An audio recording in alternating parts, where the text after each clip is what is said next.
यहाँ एक धर्म के लोग पाए जाते हैं अहमदिया मुस्लिम, वो कहते हैं कि हम मुसलमान हैं। अब पाकिस्तान कहता है तुम मुसलमान नहीं हो, अलग बात है, कोई मुसलमान है नहीं है वो कोई बात नहीं, चलिए कोई हर धर्म के लोग रहते हैं। तो इसका कहना है कि नहीं हम तुमको गोली मार देंगे।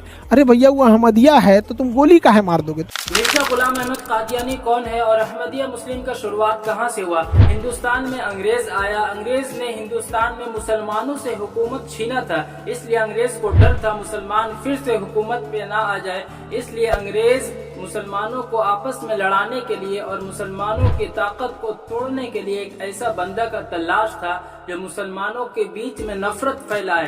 तो अंग्रेज को आखिरकार अपना मेहनत रंग लाए और अंग्रेज को एक बंदा मिला जिसका नाम मिर्जा गुलाम अहमद कादियानी था।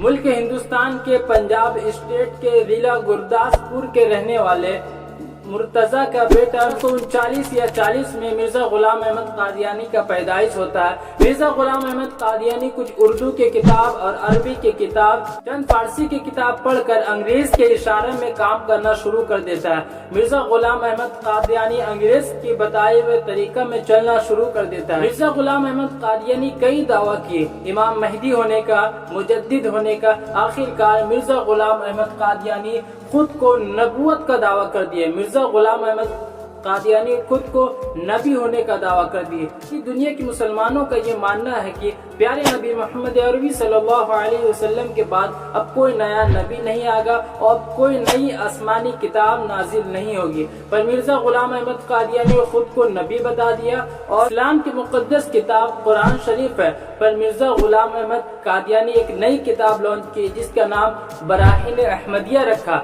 मिर्जा गुलाम अहमद कादियानी अंग्रेज के बताए हुए तरीके में मुसलमानों को, हिंदुस्तान के अंदर मुसलमानों को भड़काना और नफरत के बीज बोना शुरू कर दिया। हिंदुस्तान के बड़े बड़े मुस्लिम स्कॉलर ने मिर्जा गुलाम अहमद कादियानी का मुकाबला किया और हिंदुस्तान से बायकॉट किया, जैसे शेखुल हिंद रहमतुल्लाह अलैह और उनकी पूरी टीम मिर्जा गुलाम अहमद कादियानी का जम के बायकॉट किया। 1947 के बाद जब हमारे देश आजाद हुआ तो हिंदुस्तान और पाकिस्तान तकसीम हुए।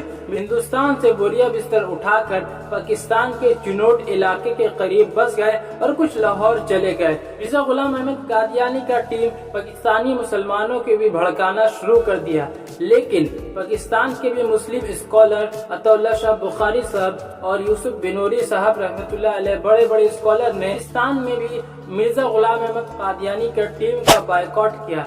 आखिरकार पाकिस्तान के पार्लियामेंट में ये बिल पास हो गई।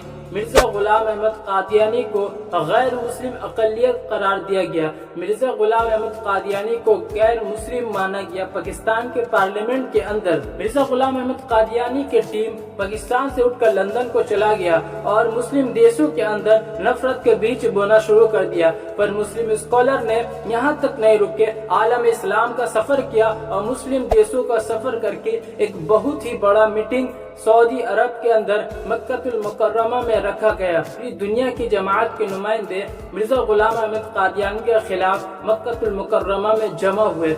144 मुस्लिम लीडर्स पूरी दुनिया से जमा हुए सऊदी अरब मक्कातुल मुकर्रमा में आखिरी फैसला आया। मिर्जा गुलाम अहमद कादियानी को गैर मुस्लिम अक़लियत करार दिया गया। जिस तरह पूरी दुनिया में कई मजहब है, हिंदू है, ईसाई, सिख, हर एक मजहब गैर मुस्लिम है, उसी तरह एक मजहब मिर्जा गुलाम अहमद कादियानी का मजहब भी गैर मुस्लिम है। इसी लोग का तरह है, इस्लाम से कोई ताल्लुक नहीं है। मिर्जा गुलाम अहमद कादियानी का दूसरी मुस्लिम देश में पासपोर्ट और वीजा शनाख्ती कार्ड में अपने आप को मुस्लिम बताने का कोई अधिकार नहीं है। मिर्जा गुलाम अहमद कादियानी को पूरी दुनिया के इस्लामी मुल्क में गैर मुस्लिम करार दिया गया। पूरी दुनिया के मुसलमान मिर्जा गुलाम अहमद कादियानी को गैर मुस्लिम मानता है। आप क्या मानते हैं मिर्जा गुलाम अहमद कादियानी को? कमेंट बॉक्स में अपना इजहार जरूर कीजिए।